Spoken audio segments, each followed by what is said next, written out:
Welcome to Chain Reaction, the Foreign Policy Research Institute's flagship network of podcast series examining the political, security, economic, and social trends shaping Europe and Eurasia.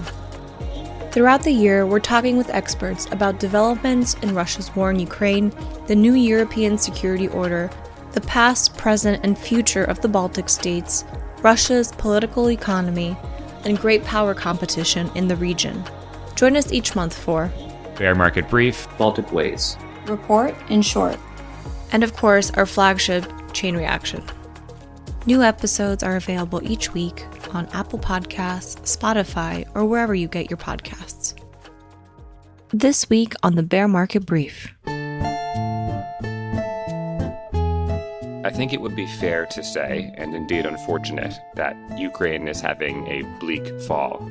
Between consistent air attacks and a Russian offensive, a costly one, but one that is taking ground, things have been really tough, and that was before the reelection of Donald Trump. Welcome to the Bear Market Brief. I'm your host, Aaron Schwartzbaum. This episode will be taking a higher-level tour, if you will, around some of the issues relating to the war, certainly in light of the U.S. election. That covers the state of Russia's economy and political economy, the state of Western foreign policy towards Russia, particularly in Europe, as well as some of the dynamics we see on the front. This episode came together in a sort of funny way. Our guest this episode around, who I will introduce in a second, actually spent election night at my house watching the returns with my family. Led to some conversation, to say the very least. Dr. Janis Kluge works at the German Institute for International and Security Affairs, that's SWP, in Berlin, where he is the deputy head of the Eastern Europe and Eurasia Division. He consults the German government and Bundestag on foreign policy issues, mainly related to Russia and the war in Ukraine. His research focuses on Russia's economic development, Russia-China relations, and economic sanctions. He holds a PhD in economics from Witten-Herdecke University in Germany. We had what I felt was a free-flowing, fascinating conversation that ranged from the very practical to the fantastical. I hope you enjoy. Janis, welcome to the Bear Market Brief. Great to have you by this episode. Hi, great to be here. So let's start with question number one, basic one I ask all the guests. What is keeping you busy these days? Tell me about your research focus. So my research focus is broadly Russia, but I do have a specialization. I have a background as an economist, so I've been focusing on the Russian economy and on the impact of sanctions, on the state of Russian war production, and so on. So these are the main issues right now. I'm currently writing a short paper on sort of the turning point of the Russian economy, the question where Russia is headed in the next year economically. So that's what keeps me busy at the moment. Well, perfect guest given the contents we focus on here at the Bear Market Brief. Let's turn to some of the functional questions here. You recently tweeted. Are they still tweets on X? Are they X's? I don't know. I call them tweets. You recently tweeted, though, that in relation to the war in Ukraine, we are currently looking, and I quote, straight into the abyss. I guess the question that raises for me, where are we? Yeah, you picked a really depressive start for this conversation, but I guess it's fitting to the overall situation. And of course, my tweets are mostly, it's a European view or a German view on things. Some things might look different from the States, but I think throughout this year, it has been quite difficult to be optimistic, and we are now at a point where, it's just becomes increasingly hard to argue how Ukraine could avoid losing this war. So this is how I would put it. So if we look at the front lines, Russia is moving faster than ever in this war. If you except for the very early days. We see that Ukraine's energy system is doing worse than at any point in this war. We see that also Western aid is slowing both in financial terms, but also there are limits to production capacity.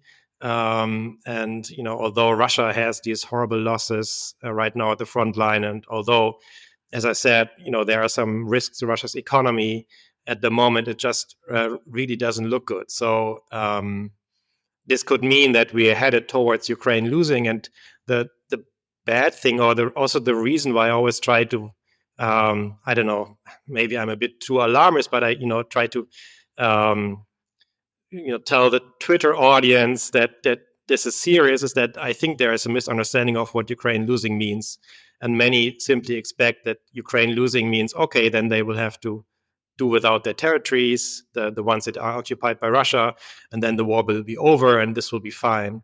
But you and I know that this is not how it's going to end, and it's not. Ukraine losing will be much more dramatic and much more painful than just simply freezing the front lines.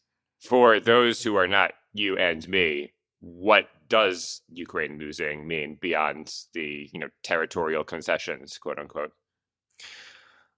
Well, I think that for the Russian side, this is actually not the main goal. And even if you look at statements from Putin, which have been quite consistent throughout this war, then what he's aiming for is essentially regime change in Kiev and sort of a limit on Ukraine's military, which would make Ukraine very vulnerable and essentially controllable by Russia. So Russia is not trying to extend its territory. It is, it's not trying to, at least it's not the main point, to keep Ukraine out of NATO, but this is about, regaining control over Kiev by installing someone who is Russia friendly or who can be manipulated from the outside, or at least put Ukraine in a situation where it cannot defend itself. And the annexations that happened in autumn of 2022 are more like an instrument to achieve that, and a way for Russia to commit itself to the war. But they are often misunderstood as the main goal, like as if Russia was, it was about this territory, which it isn't. Although these annexations clearly present a big obstacle for any kind of settlement or negotiations, because Russia doesn't control what it claims to be Russia now. And so overall, I would say that Putin is essentially trying to regain control over Kiev. I would say regain because, there have been some Ukrainian presidents in the past which, were closer to Russia or were, more Russia friendly in their policies. And I think that's essentially what Russia wants to go back to. But now, it means something completely different because, Ukraine has resisted Russia. So from the Russian perspective, it must be shown that, it's never good to resist Russia and that is to have dire consequences. And so this is why I think they want to exchange the leadership. They probably want to crack down on everybody involved in this war. This could lead to huge amounts of refugees. But, also for the West, it would be a huge, strategic defeat handed to it by Russia.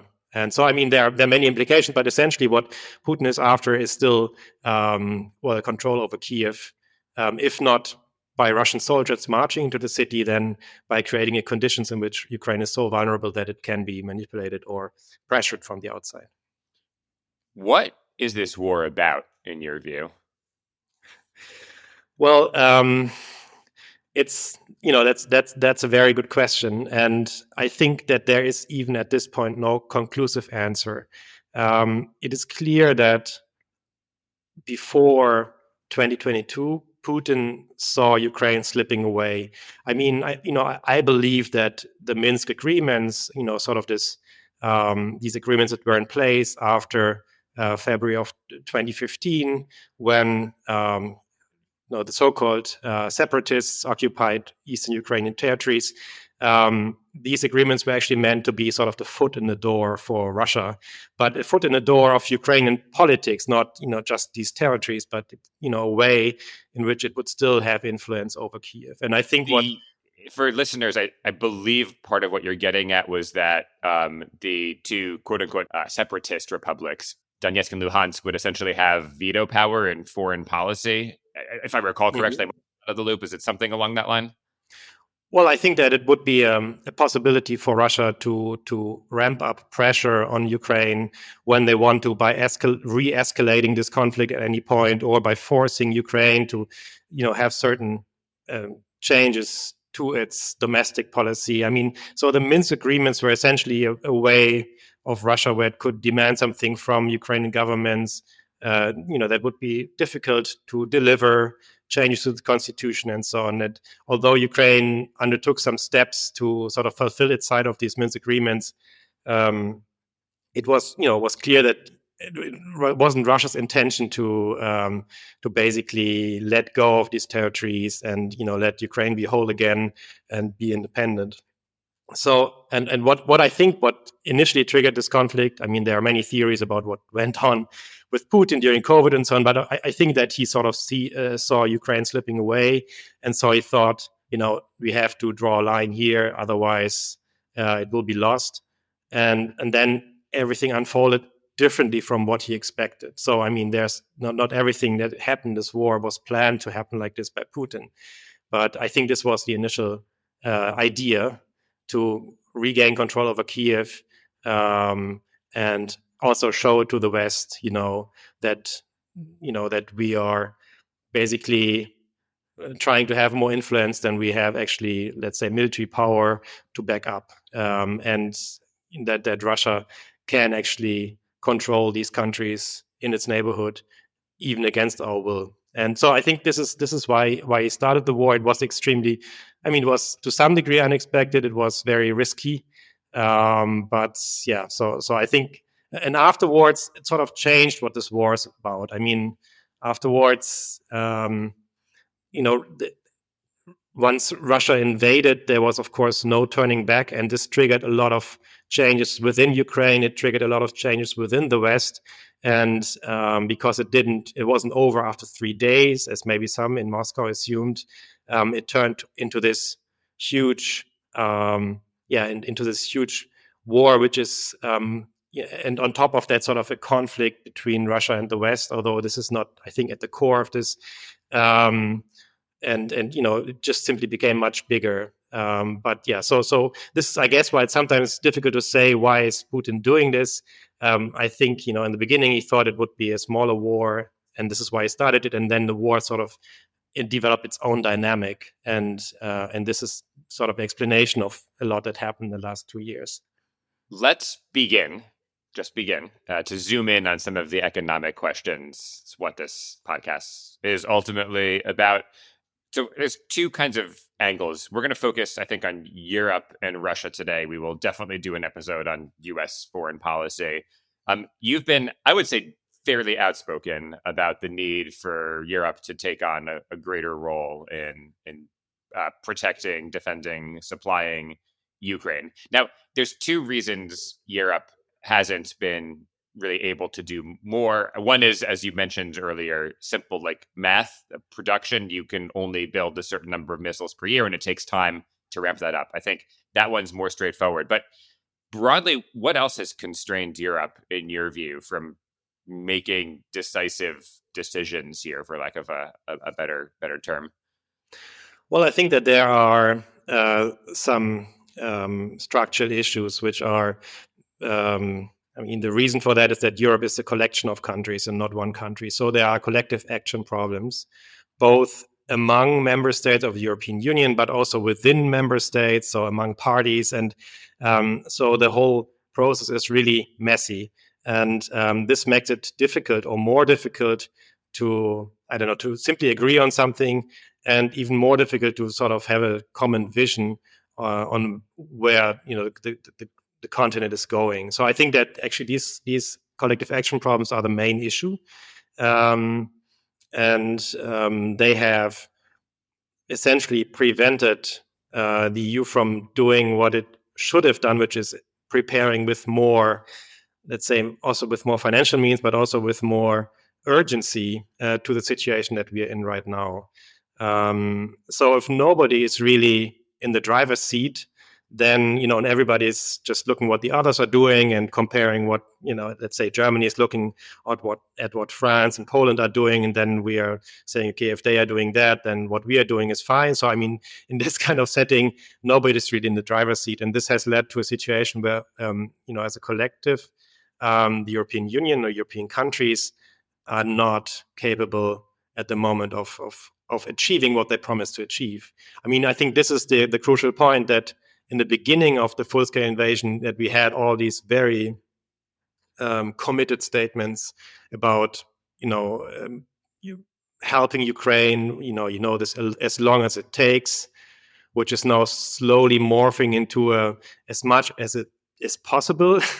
So, I mean, there's sort of a walking back of these initial promises, because I guess, slowly some governments realize that some of these promises might be difficult to keep, although I think it hasn't really sunk in yet. And, my biggest point of frustration, I would say,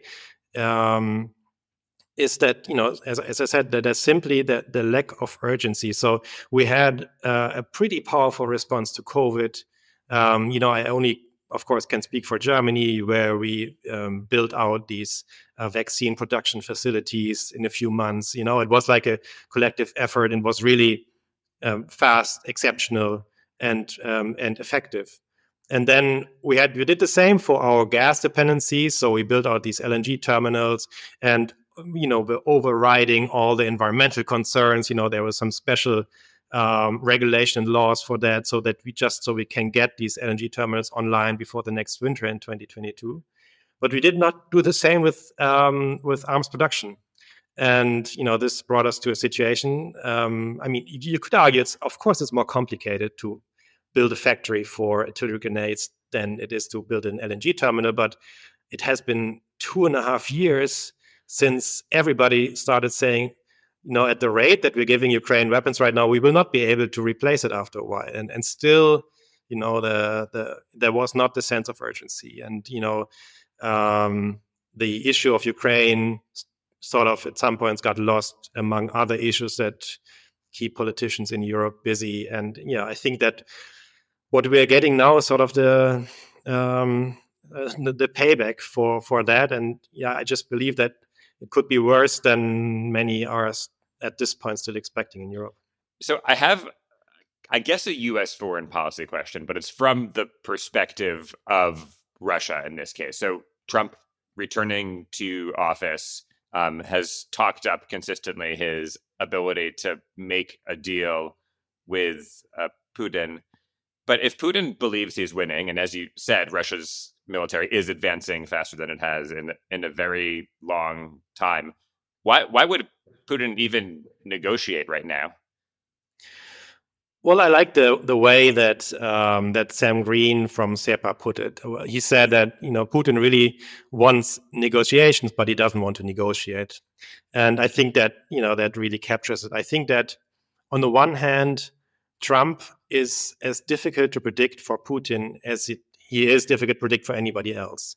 So we can actually see some kind of preparations on the Russian side for the Trump presidency. You see actually a lot of urgency apparently that Russians have, because they are accepting such high casualties at the front line just to get some things moving before Trump is in office, just to gain some more ground, just to gain back Kursk. There's a huge effort to do that as well. So it seems to be that they are at least respecting that some things could change with regard to the external conditions of how this war is treated in the US, and what this could mean for Russia. But they don't really know either.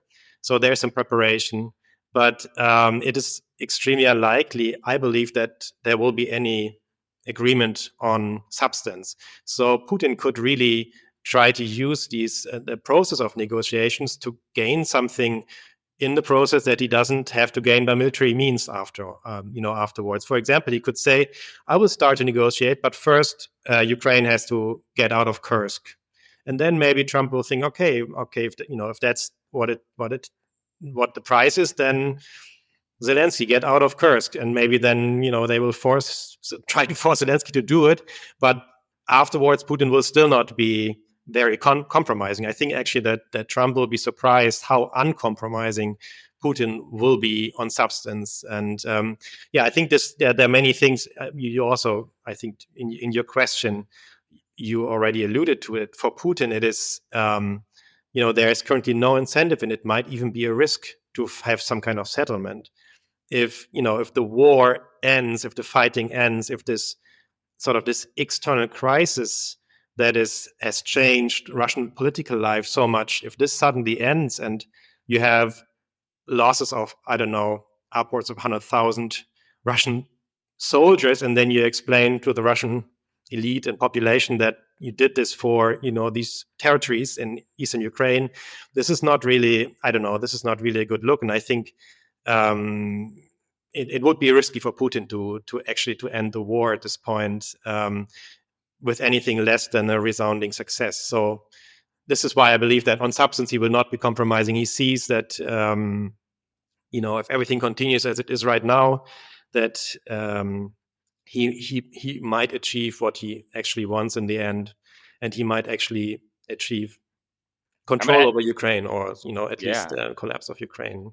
To editorialize, there seems to be like something very identitarian about like Putin's conception of Ukraine. Like it's not a political thing; it's about his fundamental like worldview and who he is, which is interesting. You look at a country like Finland, which borders Russia and is very close to St. Petersburg. I've almost made that drive or ridden that route on the bus. They joined NATO and it was okay, but Ukraine seems more central. But we could go on a tangent about Russian identity and perceptions of history for a very, very long time. I want to ask about Russia's economy, and I just can't help but see this as kind of like a Schrodinger's box situation, just to mention famous Germans. On one level, I am reading more reports that things are, I don't want to say coming apart at the seams, but there's increasing pressure in Russia's economy. At the same time that Russia's economy is also way more resilient than everyone thought it would be. So I guess, which is it? Well, I mean, there can be pressure and resilience at the same time. So, Russia's biggest problem at the moment is capacity. So the problem is that they have essentially zero unemployment or very low unemployment, and this limits their potential, to grow. And this is why all this fiscal stimulus that comes from the war spending, the increasing war spending, a lot of that turns into inflation and rising prices. This doesn't mean that Russia is going to collapse, but it just means that the central bank now has to try to cool off Russia's economy. It's overheated, and this means that there will have to be a few quarters in which Russia's economy doesn't grow, so that sort of its production capacity can catch up with the demand side. And I mean, of course, there are risks, and the risks are rising. It is at the moment not clear how long this will take. How long it will take for Russia's central bank to bring down inflation, which has been not critically high, but it has been rising, although Russia's economy is already slowing down. So there's, could be a path to stagflation there. And this is a risk. There's also a risk because external conditions can worsen at any time, especially the oil price. But if that doesn't happen, there's at the moment not really a huge stability risk. I mean, one maybe potential risk that I should also mention is that if there was a policy mistake, so it might be that the central bank over tightens monetary policy, and this leads to an uncontrolled slowdown or hard landing. This could also be a scenario of risk. But in a situation when you have the government being so expansive, if you have so much fiscal spending, this is actually, I guess, mitigating a lot of the risks of a slowdown that there could be. And I think that some increase in unemployment would actually be desirable from the position of the Russian leadership right now, because unemployed people or people that run into issues with their debt, consumer debt, or their mortgage are very good candidates for recruitment for the war. So, I mean, to some degree, some slowdown, some economic stress, I think, is intended. Now, I guess a broader question: what do people, be that experts or your people in the West broadly, what do people get wrong about Russia's economy? What don't they understand? What are people missing? What they are missing, or what they were missing. I mean, of course, we had this huge discrepancy between the initial expectations of what sanctions would do to Russia and what actually happened in the end. As you recall, all international, financial institutions, IMF, but also Russian financial institutions, Russian central bank, everybody was expecting Russia's economy to contract by somewhere like around 7% in 2022. In the end, it was somewhere between 1% and 2%. So there was, of course, the expectations were wrong. And some of that might be misconceptions about how the Russian economy works. And, maybe overly, let's say, simplistic view of how vulnerable they are. But some of that was also simply, the difficulty of predicting how such of this huge economic experiment that sanctions are, how this plays out. And, how Russia would react itself, what the Russian government would do. And finally, also the factor of external conditions, how favorable they would be, meaning commodity prices, but also actions of other governments, how, if they would stay away from Russia, if they would assist Russia, and so on. So some factors are, in some ways it is due to a lack of understanding of the Russian economy. In some ways, it's simply the unpredictability of such a major economic shock and the major economic experiment that these sanctions were. I have, I guess, another question. We're talking about Russia's economy, kind of the struggles of sustaining a war, but there's also the question of political economy, and you have talked about Putin's kind of broader confrontation with the West. I guess my question is, trying to kind of summarize it here: can Russia afford to stop fighting? In kind of a weird way of putting that. Economically, it wouldn't be a problem. I mean, economically, I know there have been some. There has been some commentary saying that if the war ends, this would be a recession for Russia. And, if we believe that Russia would actually stop to spend as much on the war, if the military budget would shrink drastically, then that could be the case. But I wouldn't expect Russia to really lower its military spending, even if the fighting stops at the moment, because what Russia went through, in my view, is sort of like its own Sputnik moment, like a situation where they realized they're much weaker militarily than they thought, because their invasion into Ukraine failed initially.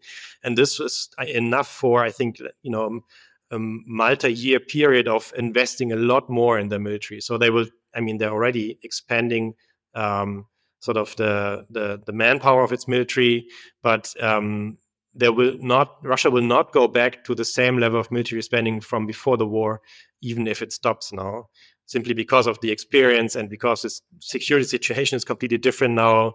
I think that actually, even if we have a ceasefire, Russia will keep up the same pace of military spending.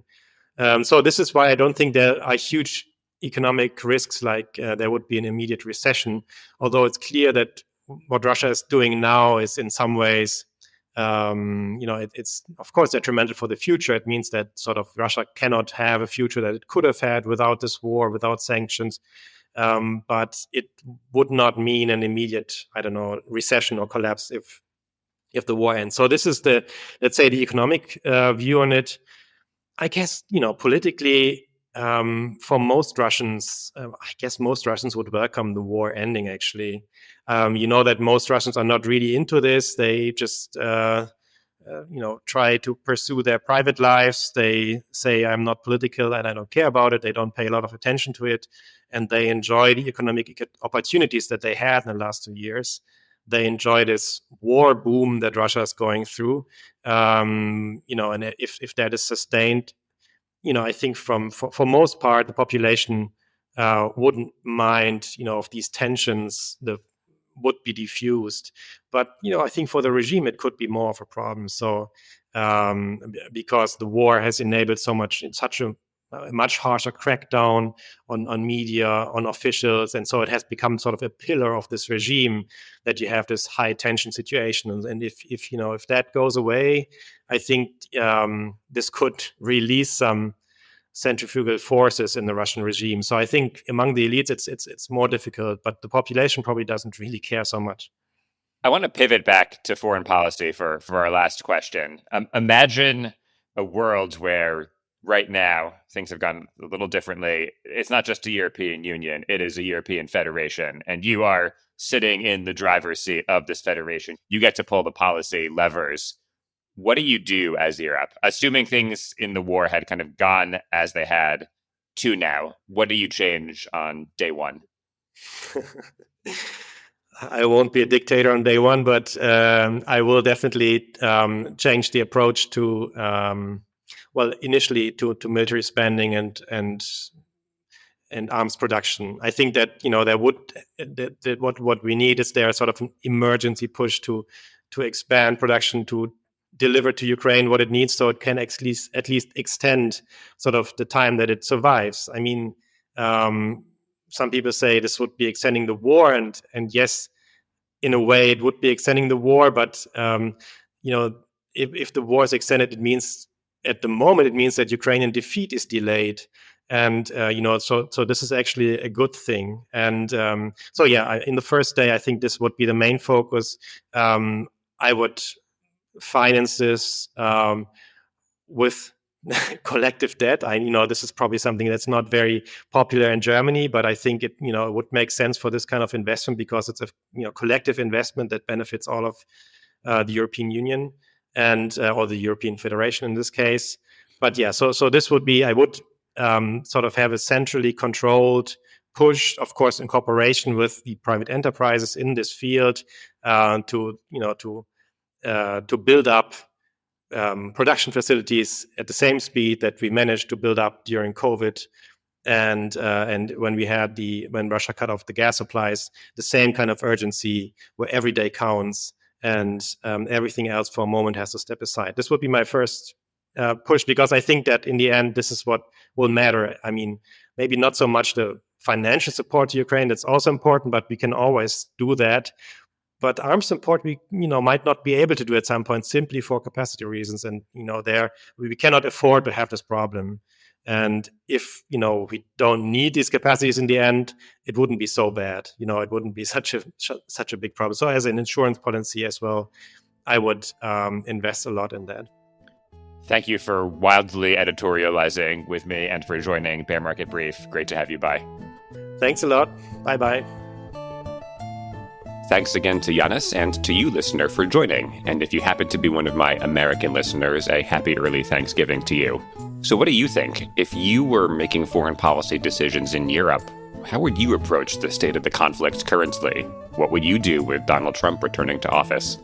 Be sure to follow the Bear Market Brief at the Twitter and/or X handle @BearMarketBrief. Bear Market Brief is a project of the Russia-Eurasia program here at the Foreign Policy Research Institute, that's FPRI, a nonpartisan think tank based in Philadelphia. For more information on this initiative and on many others, visit fpri.org. We'll catch you next time.